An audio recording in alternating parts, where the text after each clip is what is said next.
Alright, आप agriculture second का unit 2 पढ़ रहे हैं हम लोग। इसमें आज हमारा टॉपिक है डोमेस्टिक एनिमल्स। डोमेस्टिक एनिमल्स क्या होते हैं या फिर कौन होते हैं? Who are domestic animals? Domestic animals में काउस आते हैं, डॉग, गोट, डॉग्स, शीप। बिल्कुल। वो एनिमल्स जो सिलेक्टिव ब्रीड्स हैं, जो ह्यूमंस के साथ रहने के लिए कैपेबल हैं, जो ह्यूमंस को हार्म नहीं करती हैं, अगर उनके साथ रहती हैं तो उनके साथ लॉयलिटी रखती हैं, ठीक है, वो होती हैं हमारी डोमेस्टिक एनिमल्स। ओके, और animal domestication falls on 3 major grouping, ठीक है, 3 तरीके की डोमेस्टिकेशन होती है हमारे यहाँ। पहली डोमेस्टिकेशन फॉर चैंपियनशिप, जो हम सॉरी कॉम्पेनियनशिप, कॉम्पेनियनशिप के लिए जो हमारी डोमेस्टिकेशन होती है उसके अंदर आते हैं डॉग्स और कैट्स, ठीक है। एनिमल्स फार्म्ड फॉर फूड, जो फूड के लिए एनिमल्स रखे जाते हैं डोमेस्टिकेशन पे, ship, cow, pig, Turkey's etcetera, ठीक है, ये सब जो एनिमल्स हैं जो फूड के लिए रखे जाते हैं। और लास्ट थर्ड हमारी डोमेस्टिकेशन है वर्किंग और ड्राफ्ट एनिमल्स, वो एनिमल्स जो सामान को एक जगह से दूसरी जगह ले जाने के लिए हम यूज करते हैं, हॉर्सेस, डोंकी, कैमल्स, ये सब एनिमल्स, ठीक है। एनिमल्स की जो डोमेस्टिकेशन है वो भी 3 कैटेगरीज की है। यहाँ तक समझ में आया? नेक्स्ट कराऊं? जी ma'am. Okay, animals that make good candidates for domestication typically share certain traits. जो domestic animals हैं उनके basic features हैं जो अब discuss करने वाले हैं. They grow and mature quickly, make them efficient to farm. ठीक है, जो domestication के लिए animals हम लोग रखते हैं वो बहुत जल्दी grow करते हैं और हम बहुत जल्दी mature हो जाते हैं, and even farming में भी help करते हैं domestic animals. Next is they breed easily in captivity and can undergo multiple times of fertility in a single year. जो आपके domestic animals हैं वो बहुत ज्यादा fertile animals होते हैं. They eat plant based diets, ठीक है, जो आपके domestic animals हैं वो आपकी plant based diet लेते हैं, यानी वो green diet लेते हैं। वो लोग ये जो आपका मीट और जो बाकी की नॉन वेज चीजें हैं वो नहीं कंज्यूम करते। हाँ, डॉग जरूर कंज्यूम करता है, कैट जरूर कंज्यूम करती है, बट वो ह्यूमंस को कंज्यूम नहीं करते हैं, ठीक है। They have hardy and easily adopt they are hardy and easily adopt to changing conditions. जो आपके डोमेस्टिक एनिमल्स हैं वो चेंजिंग कंडीशंस को इजीली अडॉप्ट कर लेते हैं। They live in herds and और had ancestors, they lived in herds, ठीक है। जो आपके डोमेस्टिक एनिमल्स हैं वो उनके जो एंसेस्टर्स थे, जो पहले डोमेस्टिक एनिमल्स थे वो भी ह्यूमंस के साथ रहते थे, और अब है एनिमल्स वो भी ह्यूमंस के साथ रहने के काबिल है, ठीक है, making them easy for human to control. और जिस तरीके का उनका स्टार्टिंग से एंसेस्टर्स भी उनके ह्यूमंस के साथ रहे हैं तो इसलिए उनको ह्यूमंस के लिए उन्हें कंट्रोल करना बहुत ज्यादा आसान होता है। अब life stock sector play an important role in national economy. जो आपका लाइफ स्टॉक सेक्टर है, बेसिकली ये जो आपके डोमेस्टिक एनिमल्स हैं ये हमारी नेशनल इकोनॉमी में बहुत हेल्प करते हैं। किस तरीके से? जो हमारे लाइफ स्टॉक सेक्टर्स है इनको हम लोग अपने घर पे रखते हैं। रूरल एरियाज में तो बहुत ज्यादा डोमेस्टिक एनिमल्स रखे जाते हैं, ठीक है, काउज वगैरह भी रखते हैं, आपके हेन वगैरह भी पालते हैं, वो सिर्फ अपनी लाइवलीहुड्स को कमाने के लिए। लाइफ स्टॉक यहाँ पे बेसिकली उन्हें बोला जा रहा है जो एनिमल्स हमें हमारी डे टू डे लाइफ की अर्निंग में हेल्प करते हैं, उनको यहाँ पे लाइफ स्टॉक बोला जा रहा है। और आपको भी पता है कि इंडिया एक बहुत बड़ा मिल्क एक्सपोर्टिंग कंट्री है, ठीक है, और भी बहुत कुछ मीट इंपोर्टिंग कंट्री भी है, तो बहुत सारी चीजें जो इंडिया है वो लाइफ स्टॉक सेक्टर से एक्सपोर्ट करता है। सॉरी। लाइफ स्टॉक की health and disease control scheme जो है वो चलाई गई थी, क्योंकि हम लोग बहुत ज्यादा डोमेस्टिक एनिमल्स को रखते हैं तो उनकी हेल्थ से रिलेटेड और उनकी डिसीजेस से रिलेटेड बहुत ज्यादा प्रॉब्लम्स आती हैं। तो इन प्रॉब्लम्स को सॉल्व करने के लिए जो हमारी नेशनल गवर्नमेंट है उन्होंने ये स्कीम चलाई थी, life stock health and disease control scheme. इसके अंदर जो फॉलोइंग चीजें हम पढ़ने वाले हैं, फॉलोइंग कंपोनेंट्स आते हैं। पहला, foot and mouth disease control programme. पहला जो हमारा प्रोग्राम चलाया गया था FMDCP, ये हमारा जो बेसिकली प्रोग्राम था, जो एनिमल्स जिनको फुट पे और माउथ में कोई डिसीज हो जाता है उनके कंट्रोल के लिए था, ठीक है। ये जो प्रोग्राम है बेसिकली एनिमल्स को रेस्क्यू करना, उनको उनके डिसीज को प्रिवेंट करना एंड इवन उनके हेल्दी होने तक का ध्यान रखना सारी की सारी चीजें इसके अंदर आती हैं, ठीक है। इसके बाद फिर हमारा next is pest despetic luminate control programme, PPRCP। ये जो हमारा बेसिकली है, ये शीप और गोट्स को जो प्लेग हो जाता है ना, प्लेग नाम की बीमारी हो जाती है, उसको प्रिवेंट करने के लिए स्कीम चलाई गई थी। सिर्फ शीप और गोट्स के लिए स्कीम है, ठीक है। नेक्स्ट इज फिर सेल्सियस कंट्रोल प्रोग्राम।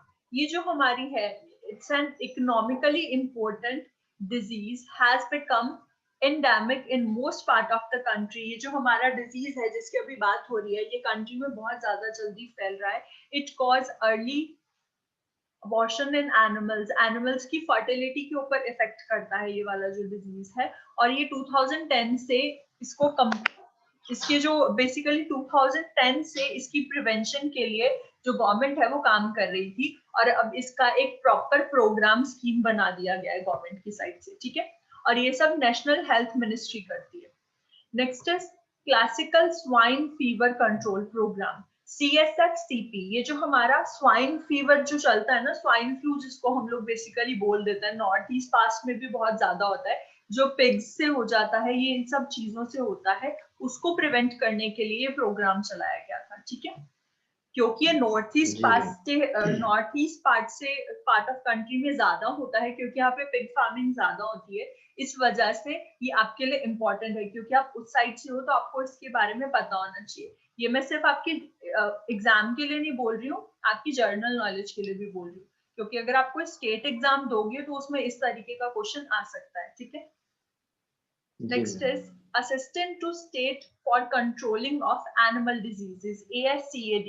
ASCAD जो है वो एक इस तरीके का आपका स्ट्रक्चर बनाया गया था, जिसके अंदर जो सेंट्रल गवर्नमेंट है वो स्टेट गवर्नमेंट को असिस्टेंस देती है अगर कोई एनिमल डिजीज फैल जाता है उनके स्टेट में तो, और अगर उनके कंट्रोल में वो डिजीज नहीं है तो सेंट्रल गवर्नमेंट उनको हेल्प करती है ताकि वो उस डिजीज को कंट्रोल कर सके, ठीक है। Next is National Project on Repentor Pest Surveillance and Monitoring, NPRSM. Under this component, assistance is given to strengthen the surveillance to maintain the country's freedom from rinderpest and contagious bovine pollen। ये जो आपकी CBPP नाम की एक infection है, ये बहुत जल्दी फैलती है, ठीक है। ये 2006 और 2007 में बहुत ज्यादा फैली थी। उसके बाद से हमारी सेंट्रल गवर्नमेंट ने ये NPRSM नाम की स्कीम चलाई थी, जो बेसिकली सर्वेलेंस करती है कि ये जो हमारी आउटर कंट्रीज से हमारे इंडिया में डिजीजेस आ जाते हैं एनिमल्स के, वो नहीं फैले, ठीक है। उनके ऊपर ध्यान रखना कि एनिमल्स में वो डिजीज आ तो नहीं रही है, और अगर फैलना स्टार्ट हो गई है तो उसका वहीं पे प्रिवेंशन करना। Next is national animal disease reporting system, NEDRS बनाया था। NEDRS जो है वो बेसिकली आपका वन लाइन सिस्टम है एनिमल डिसीजेस के ऊपर। ये आपका डिस्ट्रिक्ट लेवल यानी छोटे छोटे लेवल्स हैं वहां से स्टार्ट होके सेंटर लेवल तक अलग अलग डिपार्टमेंट्स बनाए गए हैं। ये सब लोग एक दूसरे को रिपोर्ट बनाकर देते हैं, यानी ब्लॉक लेवल की रिपोर्ट जाती है डिस्ट्रिक्ट लेवल पे, डिस्ट्रिक्ट लेवल की रिपोर्ट जो स्टेट हेडक्वार्टर्स को जाती है, और फिर जो हर एक स्टेट है वो अपने हेडक्वार्टर्स की रिपोर्ट जो है वो सेंटर को सेंड करती है। इससे क्या होता है कि हमारे जो नेशनल एनिमल्स हैं, जो इंडिया के अंदर जितने भी एनिमल्स हैं, उनको अगर कोई भी डिजीज फैल रहा है तो उसकी प्रॉपर रिपोर्टिंग सेंट्रल गवर्नमेंट के पास रहती है, ठीक है। Next scheme is establishing and strengthening of existing वेटर्निटी hospitals and disparities, ठीक है। ये एक तरीके के स्कीम चलाई गई थी जिसमें एनिमल्स से रिलेटेड हॉस्पिटल्स बनाए गए हैं डिफरेंट स्टेट्स के अंदर, और अगर किसी स्टेट में हॉस्पिटल्स नहीं है प्रॉपर एनिमल्स के लिए तो वहां पर हॉस्पिटल्स बनाने के लिए फंडिंग भी सेंट्रल गवर्नमेंट प्रोवाइड करती है, ठीक है। और यहाँ पे एक एम्बुलेंस भी चलाई जाती है इन हॉस्पिटल्स की, जो इन एनिमल्स को यहाँ पर रेस्क्यू करके लेके आती है, जो भी एनिमल्स डिजीज से जूझ रहे होते हैं, या फिर कोई एक्सीडेंट वगैरह किसी का हो जाए, या फिर किसी को कोई इंजरीज हो जाए किसी एनिमल को, तो उसके लिए सर्वेलेंस के लिए भी एक एम्बुलेंस बनाई गई है, और हॉस्पिटल तक के लिए उसको प्रॉपर केयर दिया जाता है, फर्स्ट एड प्रोवाइड किया जाता है। नेक्स्ट इज PED, हमारा professional efficiency development. Professional efficiency development एक तरीके की काउंसिल बनाई गई है। ये काउंसिल क्या करती है, इंडिया के अंदर एनिमल्स बहुत ज्यादा हैं, बट एनिमल्स से रिलेटेड जो उनके डिजीज से रिलेटेड स्टडी करने वाले लोग बहुत कम हैं। ठीक है, आपको बहुत कम देखने को मिलेगा कोई एनिमल हॉस्पिटल आपके आसपास या कोई एनिमल डॉक्टर आपके आसपास। ठीक है, तो ये एक तरीके का प्रोफेशनल आपका प्रोफेशन बना दिया गया है, जिसके अंदर जो स्टूडेंट्स हैं उनको बेसिकली ये सेक्टर प्रोवाइड किया जा रहा है कि अगर आप चाहो तो इस एक सेक्टर में आ सकते हो, और यहाँ पर फिर आने के लिए आप लोगों को प्रॉपर प्रोफेशनल ट्रेनिंग भी दी जाती है। ठीक है, next is animal quarantine and certification service.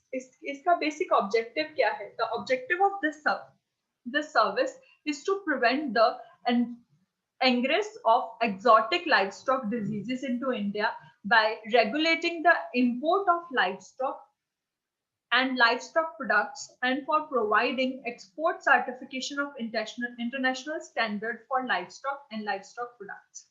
Basically क्या है कि यहाँ पर क्या किया जा रहा है, क्योंकि बहुत सारे डिजीजेस हैं जो इंडिया में होते हैं। ठीक है, बहुत सारे ऐसे डिजीजेस हैं जो इंडिया में नहीं होते बट आउट ऑफ कंट्रीज में होते हैं, और अगर हम लोग बाहर से कोई एनिमल्स को इंपोर्ट करते हैं या एनिमल्स से रिलेटेड कोई प्रोडक्ट को इंपोर्ट कर रहे हैं और वहां पर उस कंट्री के अंदर कोई डिजीज चल रहा है एनिमल्स से रिलेटेड, तो वो डिजीज हमारी कंट्री में नहीं फैले, उसके लिए ये सर्विस बनाई गई है, animal quarantine and certification service.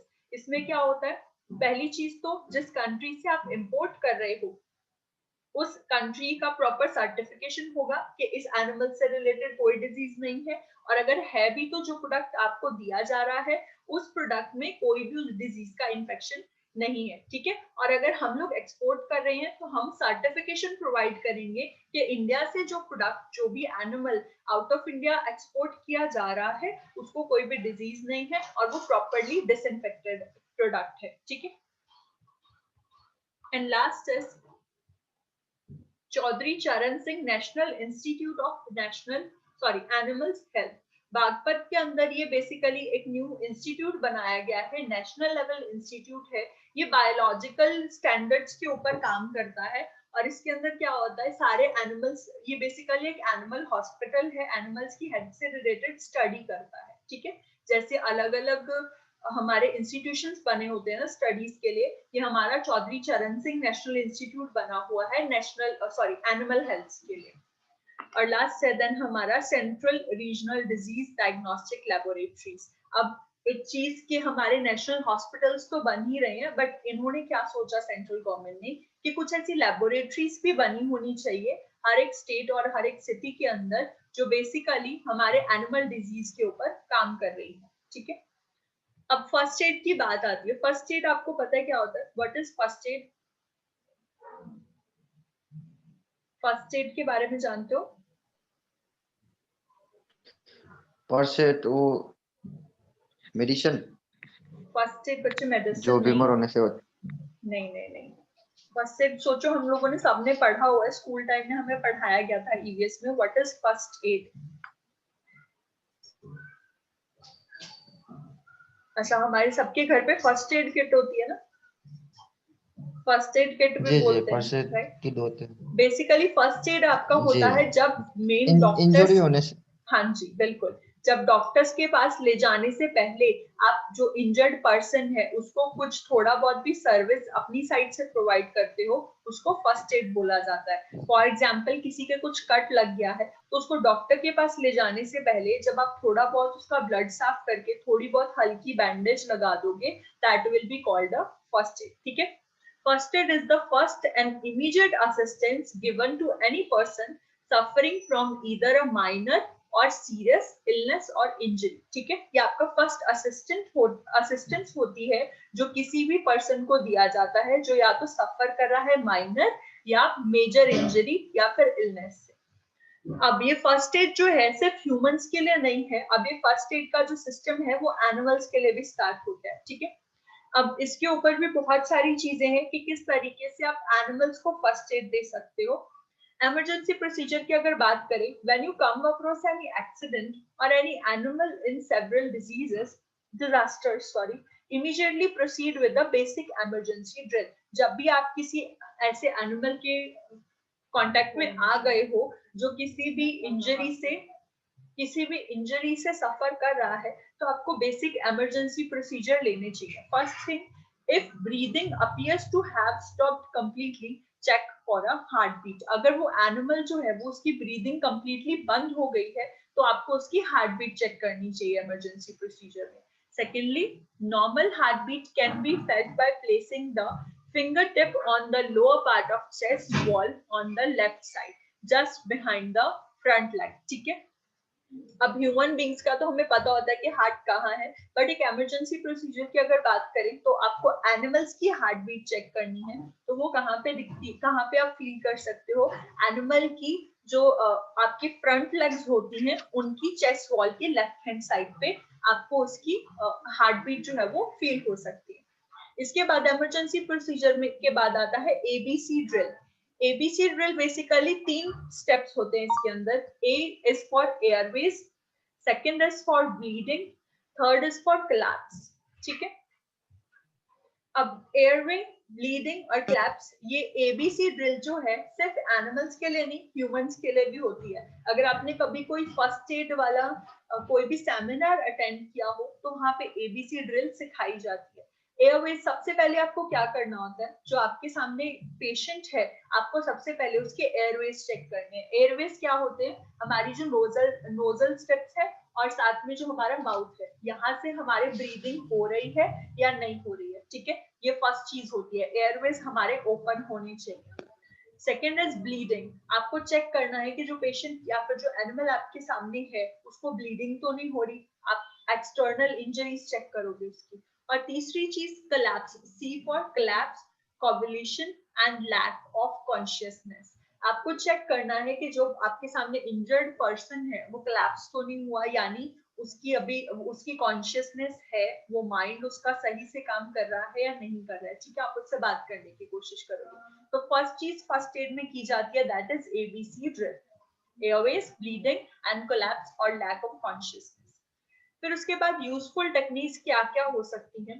पहला है pulse taking. The normal pulse rate of a cat is 110 और 140 बीट्स। ठीक है, और एक डॉग की जो होती है वो 80 से 120 बीट्स होती है per minute.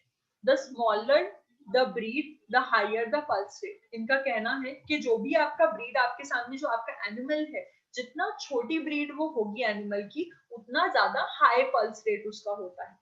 Put your index and middle finger over the artery at the point where it crosses through bone on the inside of the thigh.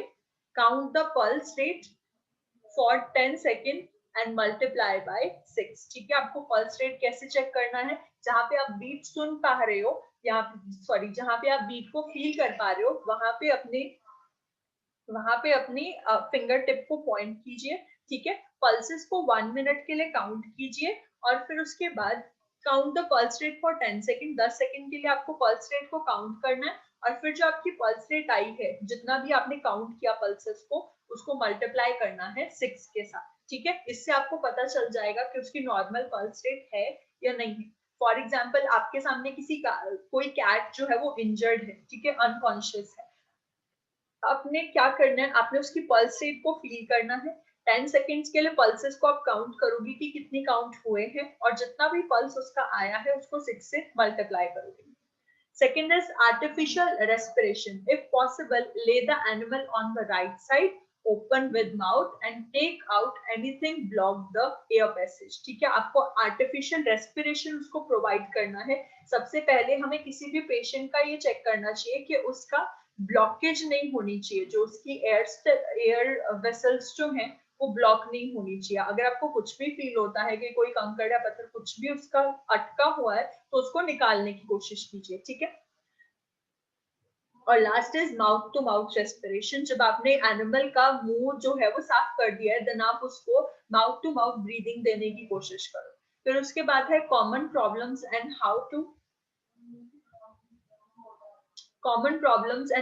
Administrate the first aid. अब common problems क्या क्या आती हैं जब आप first aid दे रहे हो? तो ब्लड एंड वॉमिटिंग। ठीक है, don't feed the animal, take it to the vet, the bleeding could be due to, ठीक है। आप जब एनिमल वॉमिटिंग के अंदर ब्लीडिंग करना स्टार्ट कर दे तो पहली चीज आपको क्या करना है, उसको कुछ भी खाने के लिए नहीं देना है और उसको इमीडिएटली डॉक्टर के पास लेके जाना है। A foreign body like a sharp edge nail glasses etcetera, हो सकता है उसने ये सब चीजें में से कुछ भी कंज्यूम कर लिया हो जिसकी वजह से उसे ब्लीडिंग हो रही है वॉमिटिंग के अंदर। दूसरा, कोई इंटरनल इंजरी हो सकती है। थर्ड, उसकी नेजल ब्लीडिंग भी हो सकती है, ठीक है। ह्यूमन बींग्स में भी कॉमन है, नेजल ब्लीडिंग हो जाती है, ठीक है। अगर कोई भी एनिमल है उसके वॉमिटिंग के अंदर ब्लड हो रहा है तो उसको आपको फीडिंग देना बंद करना है और साथ के साथ उसे डॉक्टर के पास लेके जाना है। Second is burn problem. Burn problem अगर हो जाती है, एनिमल थोड़ा बहुत झुलस जाता है आग के अंदर, तो आपको क्या करना है, wash with plenty of cold water. जहां पे भी बर्निंग हुई है उसको ठंडे वाटर से धोइए, वहां पर काफी ज्यादा ठंडा पानी यूज कीजिए, ठीक है। Give a pain killer tablet, अपने एनिमल को एक पेन किलर टैबलेट दीजिए। Cover the burned area with a clean soft cloth, either dry और सोक्ड इन अ टी डिकोशन, ठीक है। आपको जब उसको आपने पानी से अच्छे से धो दिया है बर्न्ड एरिया को, तो एक सॉफ्ट क्लोथ के साथ उसको क्लीन कीजिए और उसको सुखाइए, ठीक है।